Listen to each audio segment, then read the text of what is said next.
Adams is a seventh-generation ballad singer, musician, and storyteller.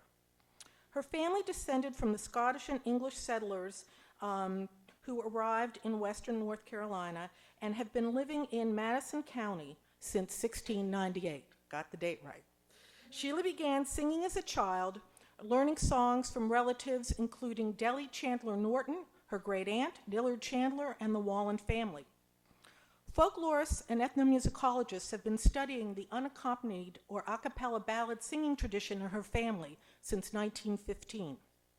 Alan Lomax, the famed ethnomusicologist, recorded Sheila's family members in the early 1960s and again in 1982. You can find a video of Alan Lomax's 1982 recording of Sheila singing Little Margaret on the porch of her great-aunt Dellie's house on YouTube. Sheila is also a storyteller, sharing stories about her family, the cultural origins of many of the ballads, and how she learns many of the songs that she sings. She has recorded several albums of ballads, songs, and stories, including My Dearest Dear, All the Other Fine Things, and Live at the International Storytelling Festival. Adams has appeared in movies. The Last of the Mohicans, I believe you were Humming Woman, is that? She was the Humming Woman, and she served as technical advisor and singing coach to the 2000 movie Songcatcher. Sheila is also an accomplished banjo player. She picked up a banjo at the age of 8 and has been playing for over 50 years. She plays the banjo using the clawhammer style and is one of the best female banjo players in the country. She just recently completed a recording a new CD of banjo music, which is soon to be released. Sheila studied education with specialties in history and English. Let's hear it for the humanities.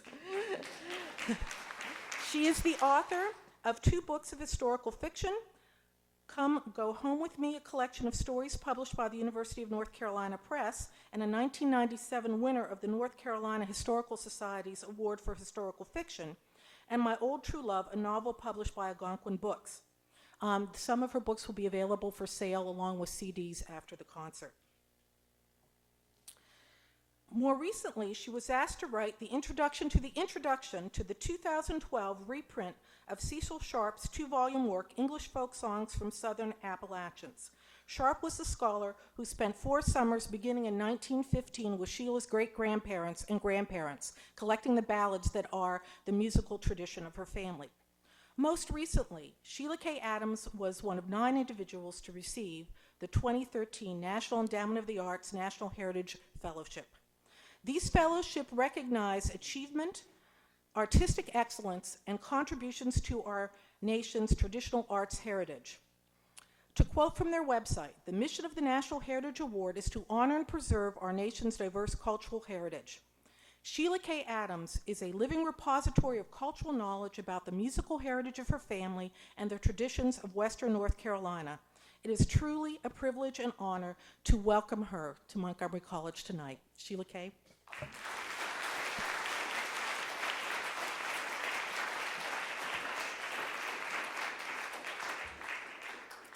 Well, howdy.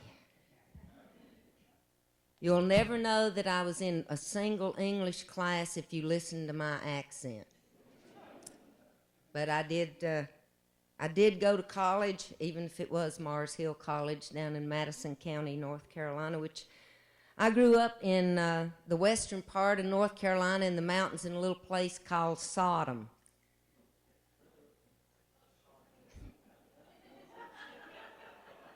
And the only similarity in the one I grew up in and the one in the Bible is the way that it's spelled. And no, there ain't no Gomorrah. That's usually the next question. But there in that little community, there were 8 singers of what they called the old love songs. And you might be a little amazed that they called these songs love songs because of the stuff that goes on in them. So I'll just start out singing one for you, and you'll see what I mean. This one is called Young Hunting. There's lots of different versions of all of these love songs in different places. And at one time, everybody's family that's been here, since Now, my family was not in Madison County because Madison County didn't exist in 1698, but they were on their way there. They got there in 1731 on a land grant that was gotten from Blunt out of Tennessee, and they brought with them all these songs from the old country, and my granny referred to it as the homeland across the big pond. And she was talking about the border country between Scotland and England, where the Scotch-Irish were from. And I'll give you her 800-word history for 800 years in just a minute, but I'm going to sing this song first. It starts out, well, I might as well just sing it. They do tell a story, that's why they're called ballads, I reckon. So here's Young Hunting. Come in, my old true love, and spend this night with me, for I've got a bed, it's a very fine bed, and I'll give it up for thee, I'll give it up for thee. Well, I can't come in, or I'm not coming in, to spend this night with thee, for I've got a wife in the old Scotland, this night she waits for me, this night she waits for me. She pulled out her little penknife, it had been both keen and sharp, she stepped it up to her own true love and stabbed him through the heart, she stabbed him through the heart. Love song. Woe be, Lady Margaret, he cried, woe be, it's unto thee, for there weren't no wife in the old Scotland that I loved any better than thee, that I loved any better than thee. Lay there, my own true love, 1 hour, 2 or 3, and I will send for a doctor near to save the life of thee, to save the life of thee. Oh, it's I can't live, nor I won't live, from the wound you've given me. No doctor's hand, just God's own hand could save my life for me, could save my life for me. She cried out to a servant girl, this thing I'll promise thee, if you'll help me on this dark night, my gown I'll give to thee, my gown I'll give to thee. She took a hold of his long yaller hair, and the other took up his feet, and they throwed him into the old dry well, which was so cold and deep, which was so cold and deep. Lay there, my own false love, till the flesh rots off in your frame, and the little old wife in the old Scotland shall mourn for your return, shall mourn for your return. Now's when it starts to get real interesting right here. Up spoke up, pretty little bird, all from the willow tree. There ain't no wife in the old Scotland that he loved any better than thee, that he loved any better than thee. Fly down, my pretty little bird, and perch upon my knee, and I'll put you in a golden cage. Sure beats that willow tree, sure beats that willow tree. Oh, I won't fly down, nor I'm not flying down, to perch upon thy knee, for you just murdered your own true love, and the same you'd serve to me, oh, the same you'd serve to me. Oh, I'll go and get my arrow and my bow, my arrow and my string, and I'll shoot you through your tender little heart, you never more shall sing. Sing, you never more shall sing. Why, when you go to get your arrow and your bow, your arrow and your string, I'll fly away on my two little wings, forevermore to sing, sing forevermore to sing.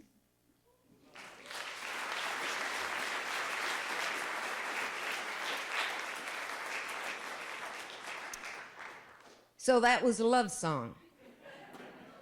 The bird, I'm not too sure about. Although, Granny always said, you know, now these old love songs have got a moral message for women that you need to pay attention to. And I chose one of the very few ballads that I know, the love songs, that I know that didn't end badly for the woman. There's only 3. And I know over 200 of them, and there's only 3. So I sang that one for y'all first because I'm a firm believer in the fact that we've come a long way, baby. So there were also just some love songs, which I'd love to do one for you. They were the shorter ones for some strange reason.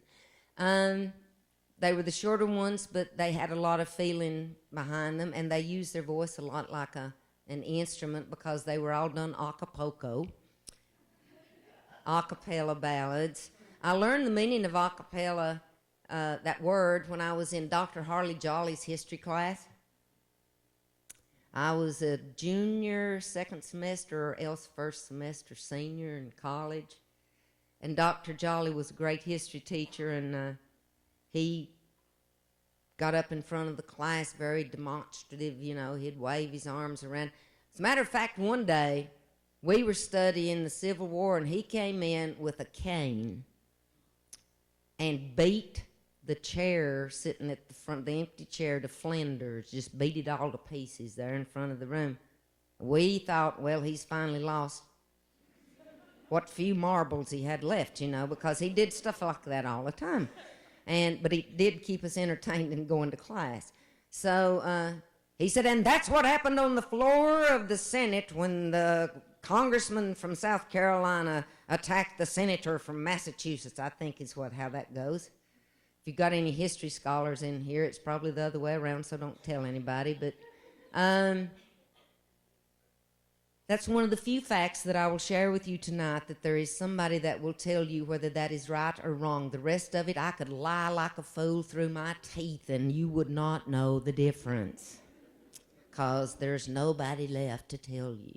But I'm going to do a love song, a real love song, that I learned from a great singer down home by the name of Kaz Wallen.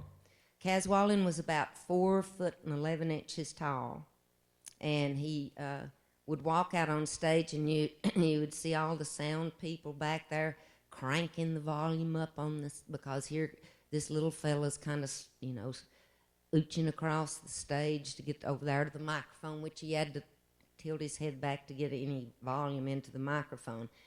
And then he would open his mouth and he would start to sing, and you could see the sound people trying to tear the earphones off of their head, because he had this big, giant voice from singing at camp revivals off of a stage under a big circus tent with no amplification. So Kaz Wallen is one of the reasons I sing full voice the way that I do, because he said, sing outside off the porch, and that will make your voice off the porch strong. Another little fact about this next one, My Dearest Dear, that I'm going to sing is in 1916, Cecil Sharp came from England to collect what he called English folk songs in the southern Appalachians. He was in Madison County on August the 6th, 1916. And he collected this song from my great-great-aunt, when over the ridge my mother was being born on that day. So this song has got some real special meaning to me. So I always dedicate this one to my mama. It's called My Dearest Dear. My dearest dear, the time draws near when you and I must part, and no one knows the inner grief of my poor aching heart, or how I've suffered for your sake, the one I loved so dear.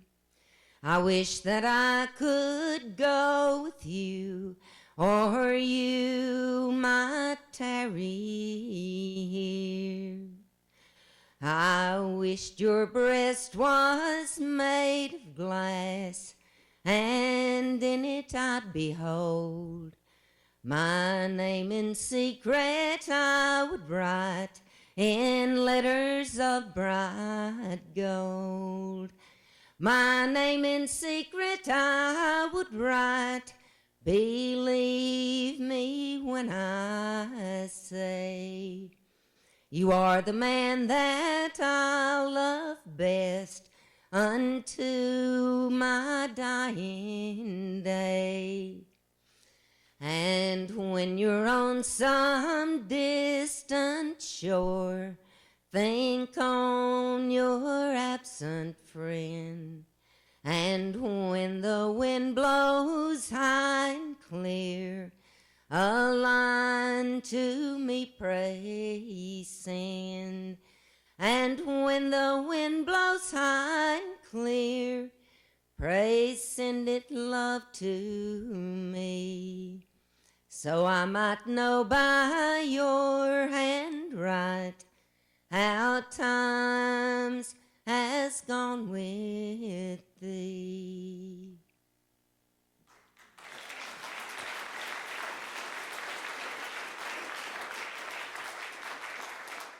The other thing that we did, other than sit on the porch and on the high end of the porch, as Granny called it, where you could sit there and she could dip her snuff, and she had a lard can over, about 15 feet from where she was sitting.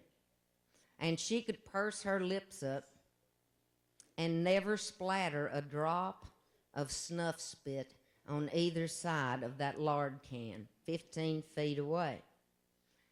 Well, we done other stuff than make bets as to when she was going to miss that lard can over there in the corner. We also would tell stories.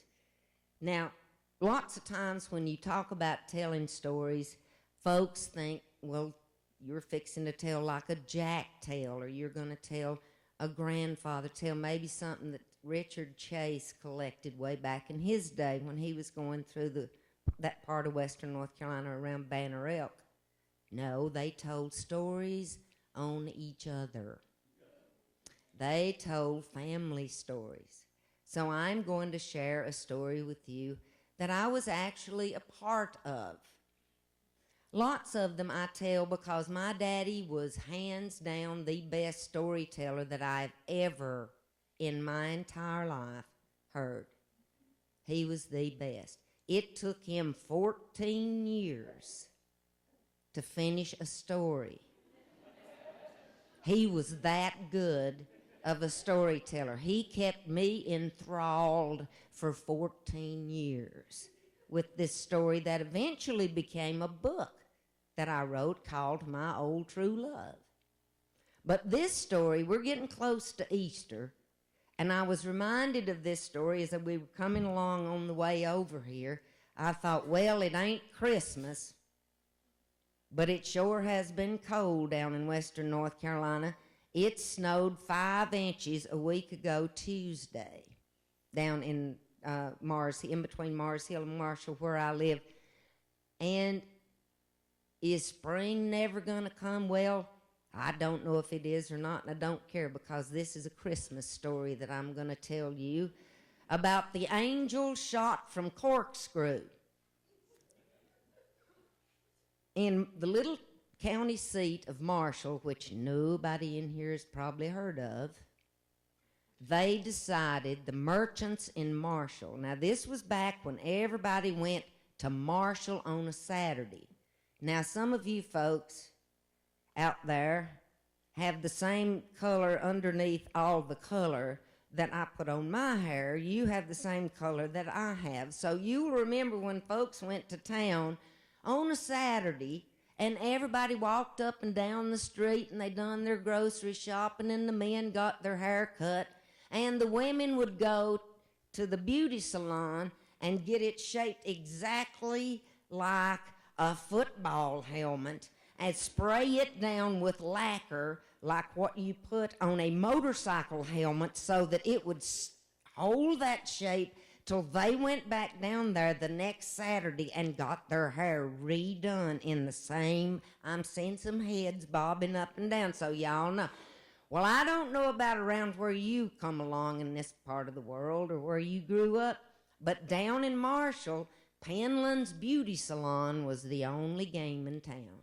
And Mrs. Penland wore 400 bracelets on her arm, and whenever she would wash your hair, it sounded like you were on the inside of a kettle drum. And they all looked the same. And I think it was because they went home and put a pair of women's underwear on their head. These young folks are looking at me like she has lost her mind. No, I have not. They wore underwear. Did they not, ladies out there? They would put underwear on their fixed do that they had just had done at the beauty parlors because it helped it hold its shape till the next Saturday. In September, one year they decided, well, Asheville, which is right up the road. Now, how many of you know where Asheville is? Asheville, North Carolina. Well, okay. I live about 20 miles northwest of Asheville, in the big mountains, where it's raining in Asheville. You can bet even in June it's snowing in Madison County. So anyhow, they decided Asheville was becoming a threat now to them, and they were going to bring people into the little town of Marshall by having a Christmas pageant. So the aldermen got together and said, how do they do this Christmas pageant stuff? Ed Niles, who was the mayor, said, well, I went to one time, and I remember they was one of them choirs that sung. Mr. Dodson said, well, we can't just ask one church. We've got 3 here in Marshall. We've got the First Baptist, we've got the Methodist, and we've got the Presbyterians. We'll have to ask all 3 of them, and they don't get along. And Ed Niles said, well, dang, they'll have to get along this year. It's Christmas. And if they want to have more people in their congregations, and if they want to make more money here in Marshall, then the merchants and all are going to have to forget which church they go to. We'll throw them all up there on the courthouse steps, and we'll have us a Christmas pageant. And they did. And the Methodist choir robes were sort of a orangey purple color. And the Methodists had bright red. And the Presbyterians had the most god-awful shade of blue. Now, blue is kind of a hard color to mess up. But put Presbyterians in charge of blue and you wind up with the color that they had on for choir robes.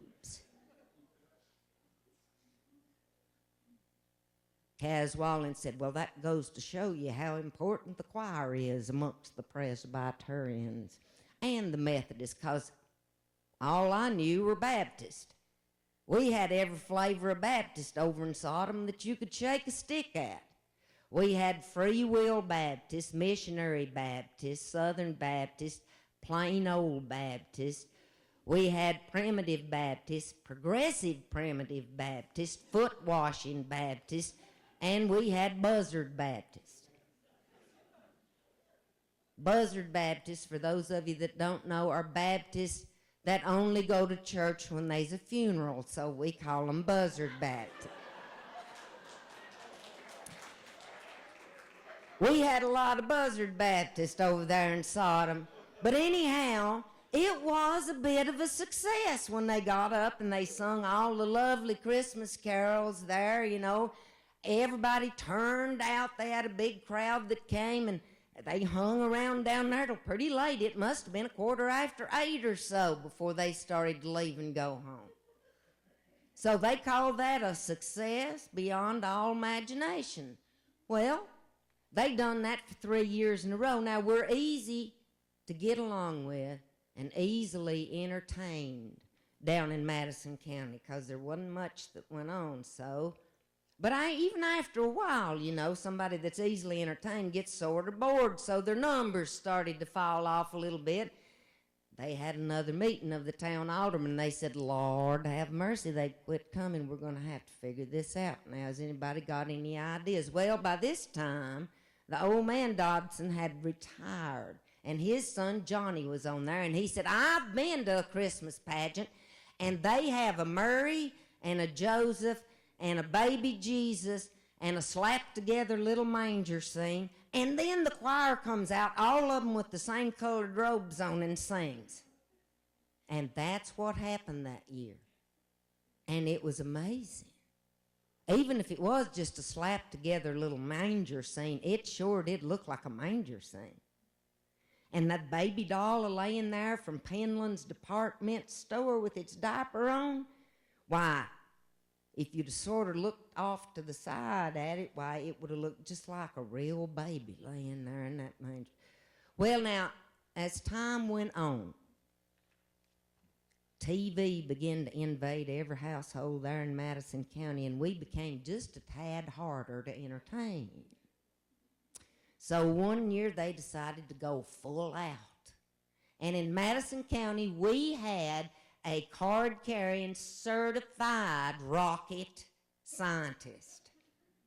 He worked in Los Alamos until Thanksgiving, when he came home to visit his mother, who lived inside the Marshall city limits, right as you're going up the hill out of Marshall.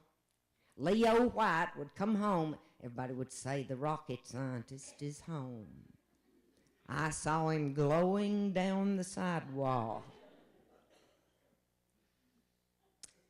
Y'all didn't catch that. Let me say it again. I saw him glowing down the sidewalk. So, see, y'all are hard to entertain. Anyhow, so they decided to go full out one year. They got in touch with this feller down at the Redmond Dam who owned sheep. And they said, we will provide you with a shepherd's costume if you will bring 4 sheep and herd them across the bridge.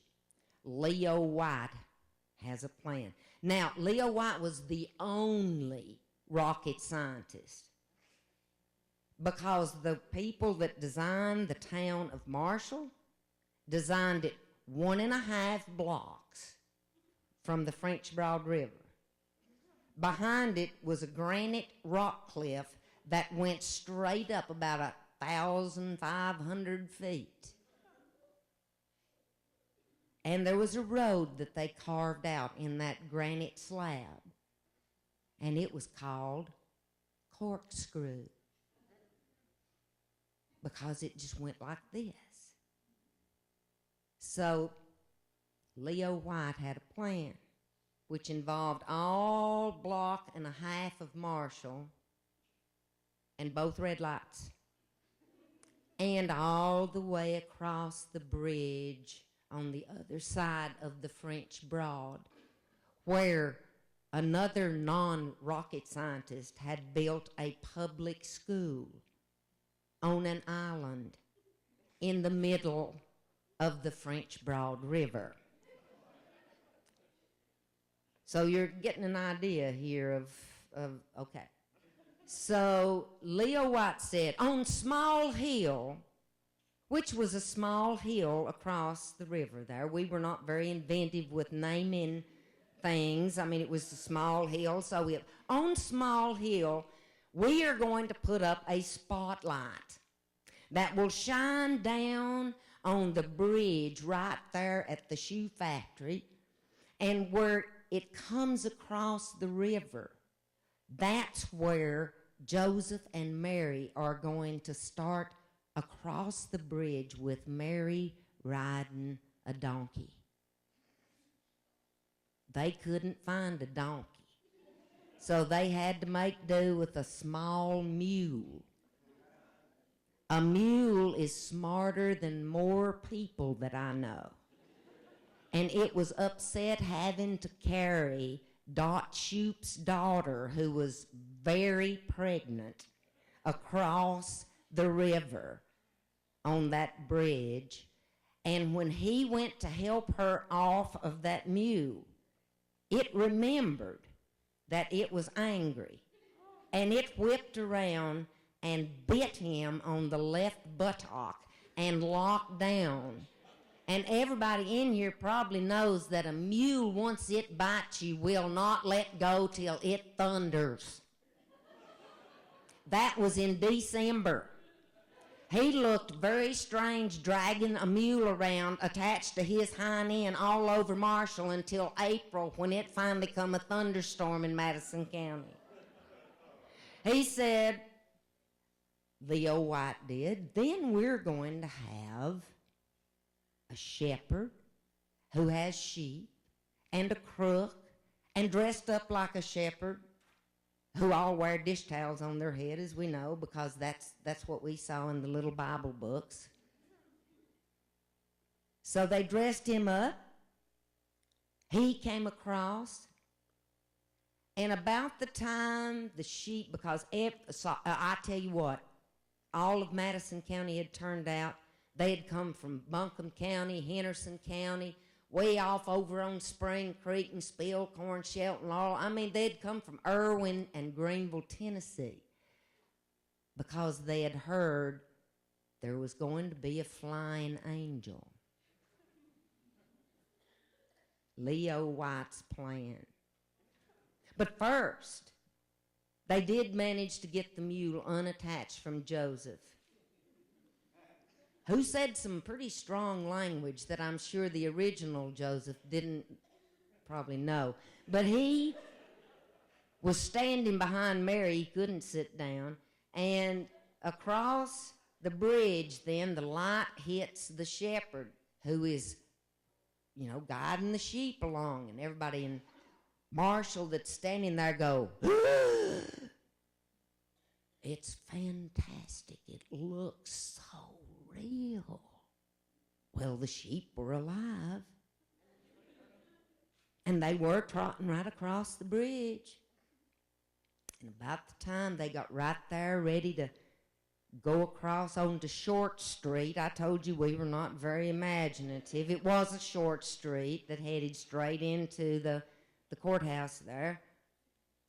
There was a train came around the curve down below Marshall.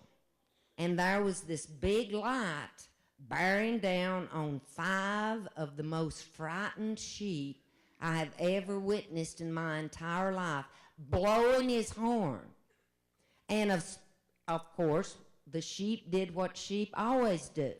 They fell over on their side and were air paddling as hard as they could run, paddle in the air, because a sheep, if it falls over, ain't got the sense it takes to get back up.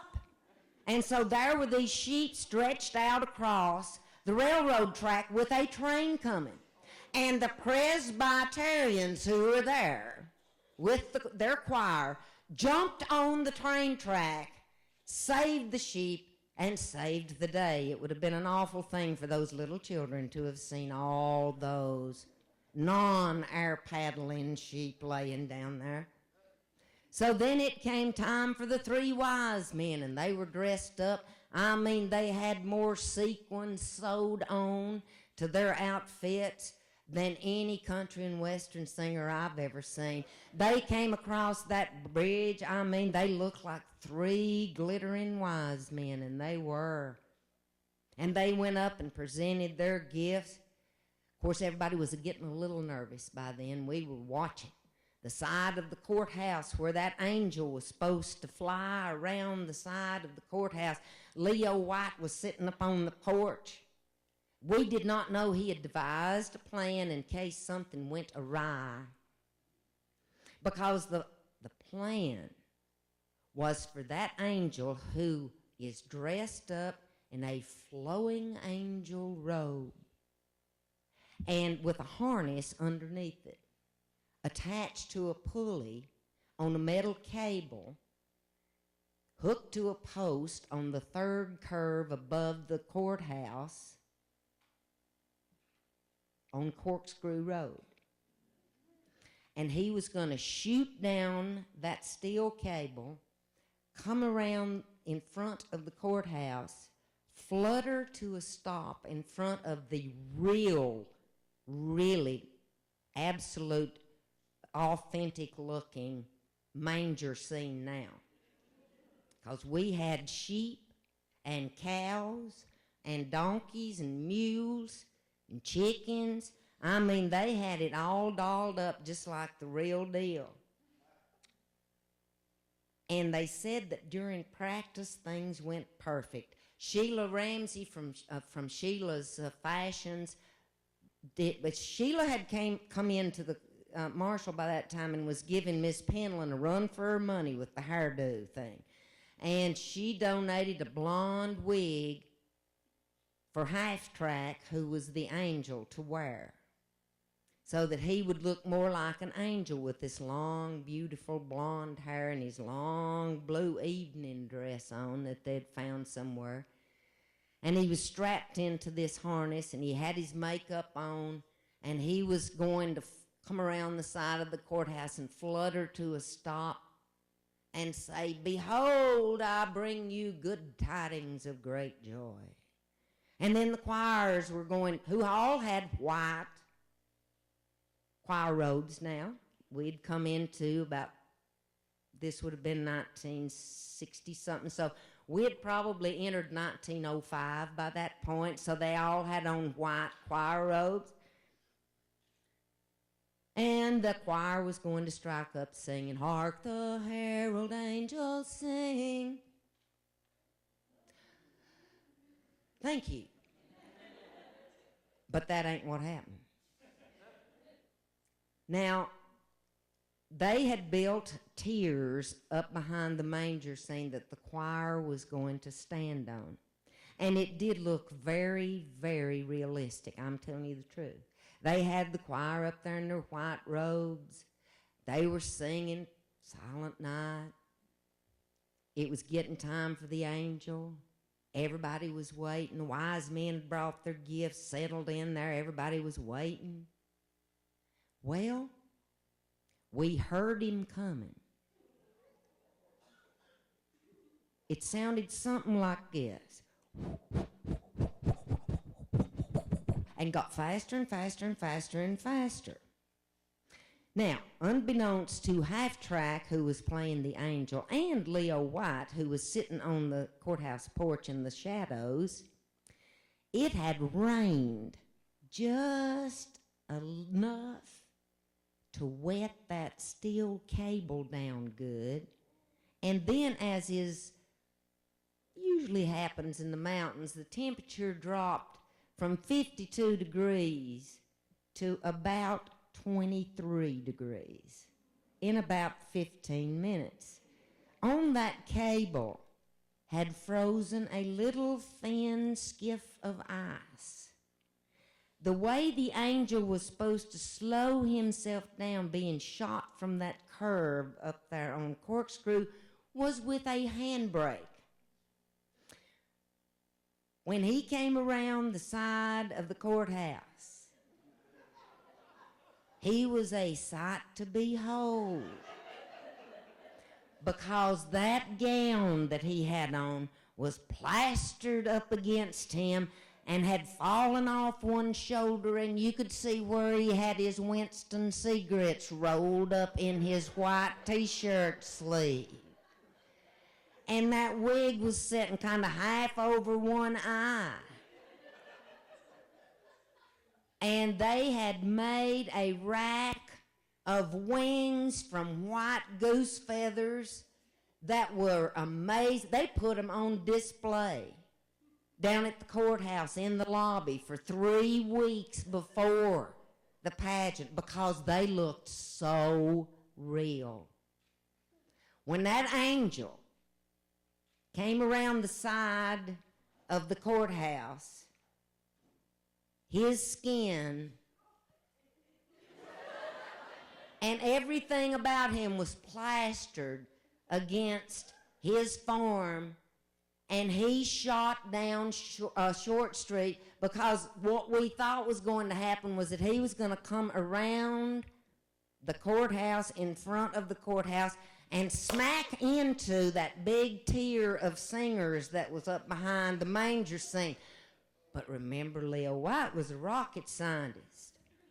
He had an alternate plan, so when he come around the side of that courthouse building, locked down on that handbrake with his skin like that, screaming, "It don't work!"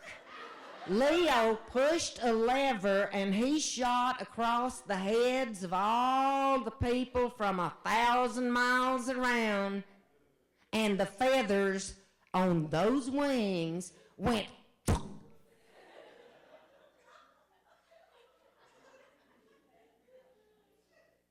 and it looked like it was snowing. But I mean, that angel was moving on. He went by like this. Me and Isaac Gunner are standing right there next to the drugstore. Isaac was a feller from over there around home, farmer, had his overalls on, big chew of tobacco in his mouth, standing there with his hat on, and his arms crossed. And that angel went by like this and was gone out over the French Broad River where Leo's escape route had been planned. So he was out there wingling around over the French Broad River. And I'll tell you one thing. He did not mention good news. He, as a matter of fact, did not say the baby Jesus' name one time. But God was mentioned several times. He said words that no angel should ever say. That's why he got sentenced to hanging out there over the water or wingling around. But Leo White knew what he was doing. He knew that even if it got cold enough to freeze on that steel cable, if he shot that across the river, it would thaw out. So poor old half-track went almost out to the roof of the shoe factory, and then it froze again out there, and he worked his way back almost over to where the bridge met the railroad track, and then worked his way back over a little less to the roof of the shoe factory, and a little less, the whole time screaming curses, starting with the mayor of Marshall, and worked his way up to the President of the United States. So I, standing there beside Isaac Gunner, looked up at Isaac and said, "What do you reckon?" And Isaac kind of rocked back and forth. Then he looked down at me and he moved that big wad of chewing tobacco from one side over to the other. He said, "Well, Sheila, honey, I reckon that angel had somewhere else he needed to be in a hurry." And that's the true story of the angel shot from Corkscrew. That really did happen.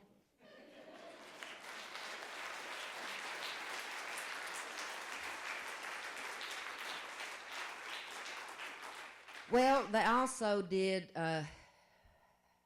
I'll have to be honest with you. A couple of weeks ago, a good friend of mine, Bobby McMillan, and I finally caved and did a concert on what's called the Bawdy Ballads. Now, there's a whole slew of those songs, and I am not going to do a single one of them here tonight, except for this next one that I'm going to do, but it was one of the tame ones of that Bawdy Ballad list. I think that's the most embarrassed I've ever been up on a stage in my entire life, because Inez Chandler taught me those songs and said, now you have to swear to me you'll never sing these for nobody. And there I sat right out in front of 63 people just singing them like I had good sense. But she taught me this one. I started learning the Bawdy Ballads, and y'all know what Bawdy Ballads are, right? No? Well, let me do a real quick little one that might give you an idea. This one's pretty fast, over with, and relatively painless, and not all that dirty. Because I don't say a single bad word in it, not one. There was an old farmer who lived by the sea, and a merry old farmer was he, was he. He had a fair maiden who laid on the grass, and every time she turned over she'd show her fair ruffles and tuffles as slick as a duck. She taught that old farmer a new way to bring up the children and teach them to knit, while the servants in the barnyard were shoveling out contents of the barnyard as slick as glass. If you don't like my story, you can go kiss my daughter in the parlor, who winds up the clock with a piece of red ribbon tied all round her. Poodle dog her, poodle dog her, poodle dog galore. If you don't like my story, I'll tell it no more.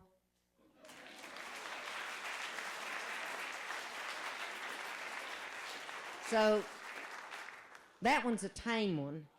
Now, Inez was a great joke teller, too, and in 1976 we came up to the Smithsonian Folklife Festival because they were celebrating our nation's birthday, and I was blessed with 8 of their company, all of them ancient as far as I was concerned, because I would have been about 23 or so, and they would have been over 40. So to me, they were old as God's dog, you know. Now that I'm 61, 40, wow, that's just a child, you know. So Inez got on stage and told a bunch of jokes. My favorite one she told was, what's the difference between an old maid and a spinster? And all 17,000 people out there on the mall was from off, meaning they were not from 5-mile radius around Sodom, and so they didn't know the answer to the joke. And Inez loved that because she got to tell them, see? So they were all sitting there waiting quiet, expectantly, and she said, well, an old maid's a woman that ain't never been married, and a spinster is a woman that ain't never been married, and they're nothing. Now, folks, you didn't have to be there to appreciate that joke. That's one of those timeless jokes like Inez always told. Well, she taught me this song called The Farmer's Cursed Wife.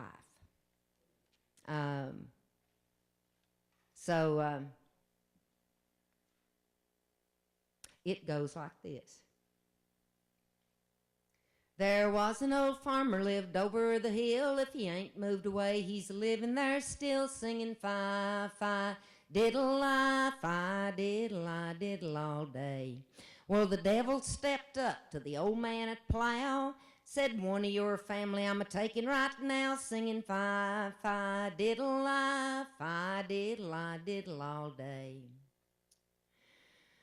Lord, said the farmer, I've come undone, for you've come to get my only son, singing fi, fi, diddle-I, fi, diddle-I, diddle all day. Well, it's not your son or your gal I crave, but your old scolding wife, and now her I'll have a singing fi, diddle-I, diddle all day. Well, welcome, sweet Satan, from the bottom of my heart, and I hope you and her nevermore shall part, singing fi, diddle-I, diddle all day. Well, he stuffed her down in an old tow sack, and he looked like a camel with a hump on its back, singing fi, diddle-I, diddle all day. Well, he carried her down to the forks of the road, said, get down, old woman, you're a hell of a load, of singing fi, diddle-I, diddle all day. Well, he carried her up to the gates of hell, said, punch up a fire, boys, roast her well, singing fi, diddle-I, diddle all day. Well, there's 6 little devils come a-sliding down the wall. She grabbed up a poker and thrashed them all, singing fi, diddle-I, diddle all day. Well, she grabbed old Satan by the hair of the head, said, I'd have done killed you if you weren't done dead, singing fi, diddle-I, diddle all day. Well, the littlest devil stepped up and said, better take her back, Daddy, or we'll all be dead, singing fi, diddle-I, diddle all day. Well, the farmer saw him coming, and he bit his tongue, and he broke for the woods in a flat-out run, singing fi, diddle-I, diddle all day. And he is heard to say as he run o'er the hill, if the devil won't have her, be damned if I will, singing fi, diddle-I, diddle all day.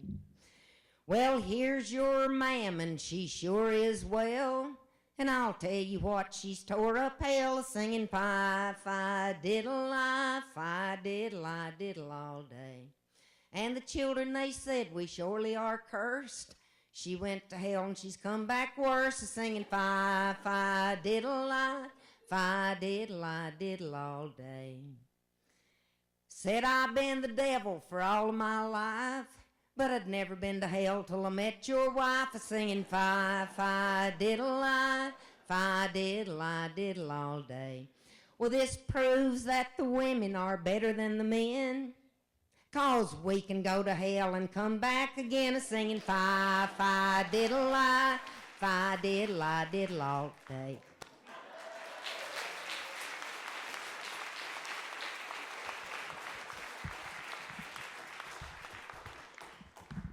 I grew up playing the banjo as well. I started playing when I was 8 years old. Granny was, I think, maybe an undercover psychiatrist, because she used reverse psychology on me.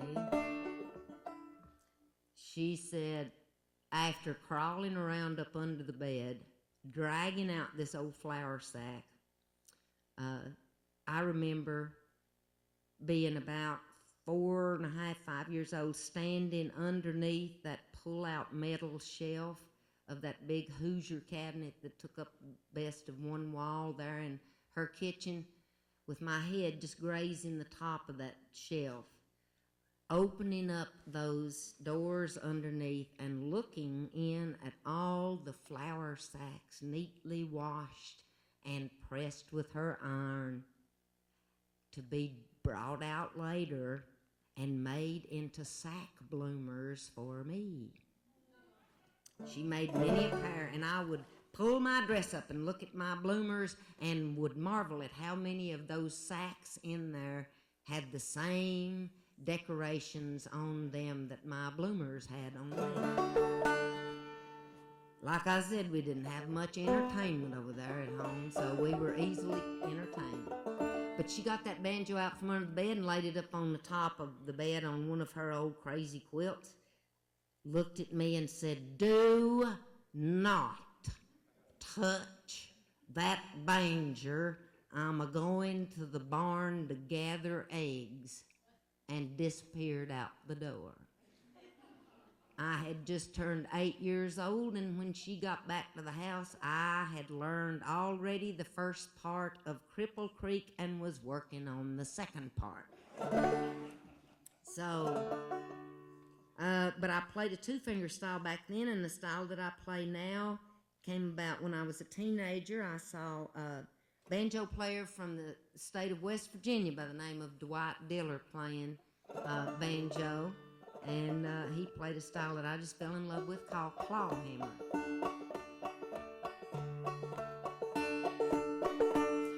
Somebody asked me, why do you reckon they held their hand that way? Because it's kind of an awkward way to play the banjo, holding your hand like this, you know, curled under with your thumb cocked up like this. But think about hanging onto that plow all day.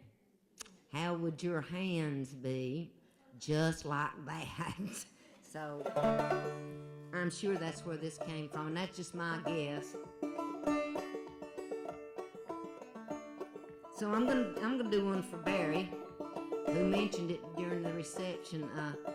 Barry was kind enough about this time last year to give me a phone call after he chased me down. I was out mowing the grass, and my cell phone kept ringing, and I thought, where is that 301 area code?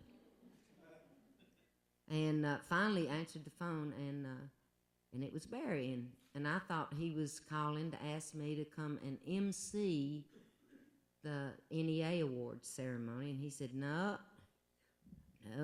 we want you to come up here and take your award back home to North Carolina with you. So, Barry, that has certainly changed my life, and thank you for coming tonight.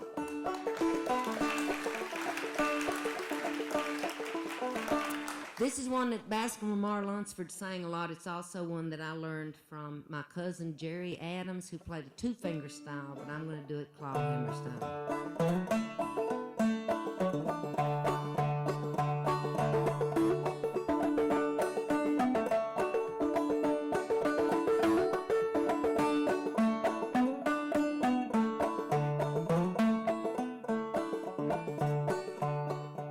Take a banjo down just a tad.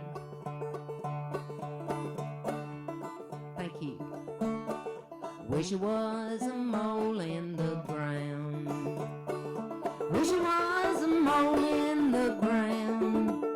If I was a mole in the ground, Lord, I'd root this mountain down. I wish it was a mole in the ground.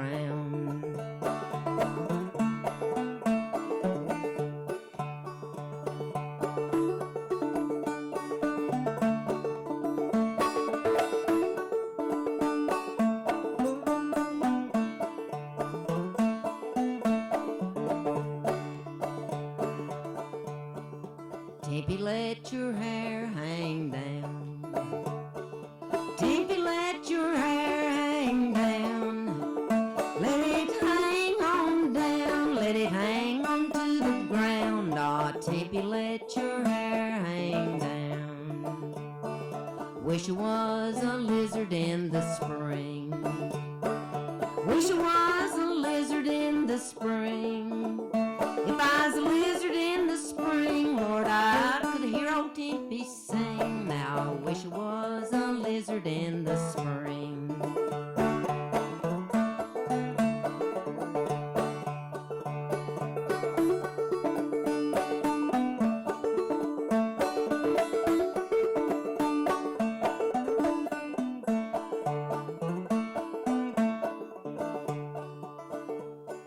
Tempy's got a $2 shawl.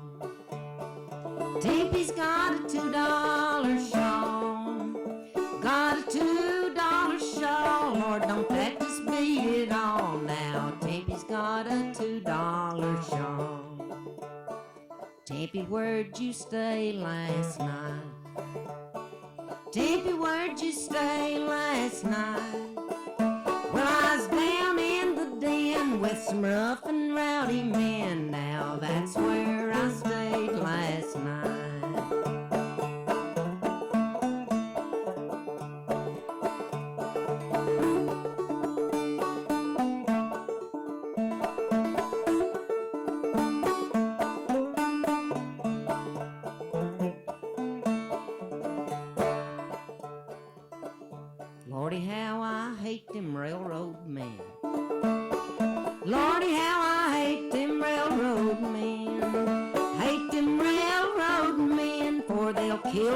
they can, and that's why I hate that railroad man.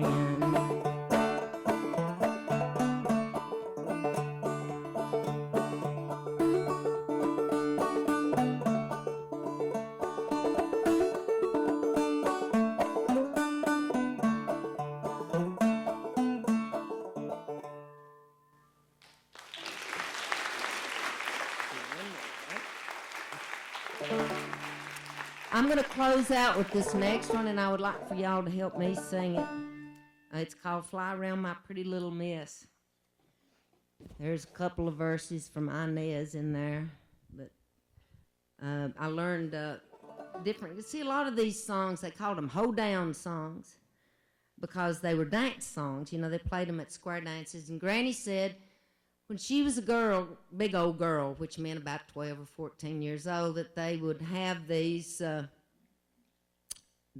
get-togethers at people's houses, and she said that everybody would go to somebody's house, and they'd all load up on the wagon and ride, you know, wherever they were going. Said sometimes they'd go way off over to White Rock, and now which is about 12 miles from Sodom, so that's pretty amazing back in the day. And she said they would carry all the furniture out of the house and pile it up in the yard so they could dance all over the house. She said they'd lay the young'uns down upstairs in the loft, and they'd all go to sleep. And then she said the musicianers would be over in the corner picking the banjo and playing the fiddle, and we'd just dance all over the house. She said, I remember one night I went out to get some air because it was awful dusty in that house. We all knew that sis didn't clean house worth a flipping, so they'd kicked up dust, all them dancers had. She said, I looked back in the house, and they had kicked up enough dust to where it looked like it was right about level with everybody's knees on the inside of that house, and you couldn't even see below their knees. It looked like they was all footless in there just floating around on this big cloud of dust. So they evidently had some big times. But Granny said they would sing words to these fiddle tunes. And I said, well, I wonder why they put words to them if they were just... But she said they'd sing them amongst themselves. You know, they wouldn't sing them out loud enough. Of course, they didn't have any microphones or anything anyway. So they were just mainly playing for the dance. But she said, well, if you played Fly Around, which is this one that we're going to play, 160 some times for a bunch of dancers to dance all over the house to, you would try to make it a little bit more interesting, wouldn't you? And I said, well, I guess so. She said, well, they made up words and put to them. So that's my guess as to why some of these fiddle tunes have got words to them. But this is Fly Around, and the chorus goes, fly around my pretty little miss, fly around my daisy. All right, that part of it, you got it? Fly around. This is where you have to talk back to me. Now, fly around my pretty little miss, around my pretty little, fly around my daisy. Fly around my pretty little miss. See, you've even got a repeater line in there. Almost drives me crazy. All right? All right. Fly around. You're supposed to help me. Fly around my pretty little miss. Fly around my daisy. Fly around my pretty little miss. Almost drives me crazy. Good job. Well, the higher up the cherry tree, the riper are the cherries, and the more you hug and kiss the gals, sooner they will marry. Fly around my pretty little miss, fly around my daisy now, fly around my pretty little miss, almost drive me crazy. Tommy Gerald taught me this next verse. He was a great fiddle player from down in Mount Airy, North Carolina. And he told me they'd took to naming young'uns after mules because of this next verse. Gonna hitch old Logan in the front and Morgan in behind. I'm going down that rocky road to see that gal of mine. Fly around my pretty little miss, fly around my daisy now, fly around my pretty little miss, almost drive me crazy. This verse I learned from Granny's sister that I call Little Granny because she was 4 foot nothing. Her name was Burzil. Wish I had me a pretty little pig and corn to feed him on. And I wish I had me a blue-eyed man to feed him when I was gone. Fly around my pretty little miss, fly around my daisy now, fly around my pretty little miss, almost drive me crazy. Now most of these fiddle tunes or hold-down tunes have got a low and a high part, and this is the high part to this song.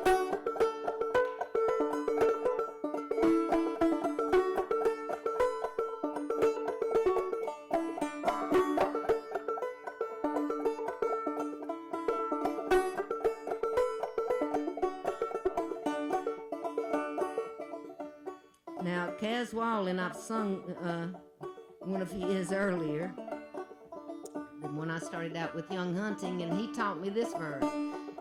Kaz was just slightly on side of a dirty old man. Well, I went to see my gal last night, the dress she wore was red.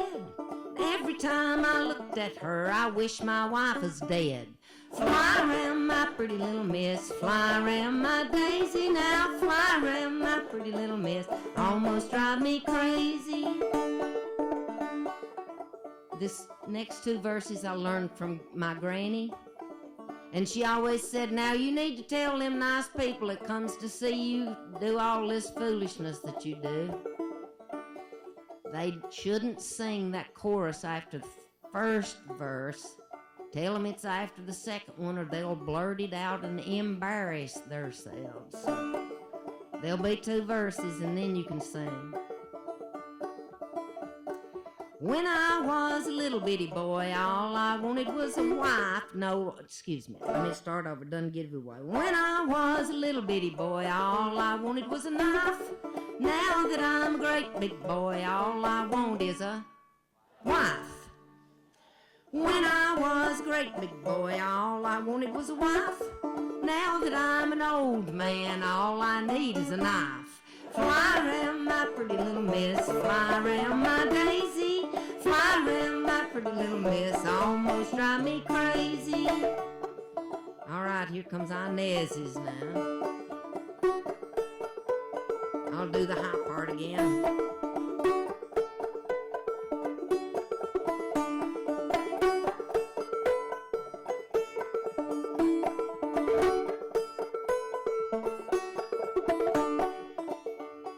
You run around the mulberry bush, and I'll run around the cedar, and you pull up your petticoat, and I'll pull out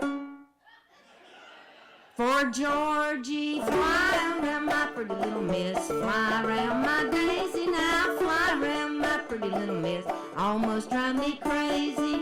Fly around my pretty little miss, fly around my daisy, fly around my pretty little miss, almost drive me crazy.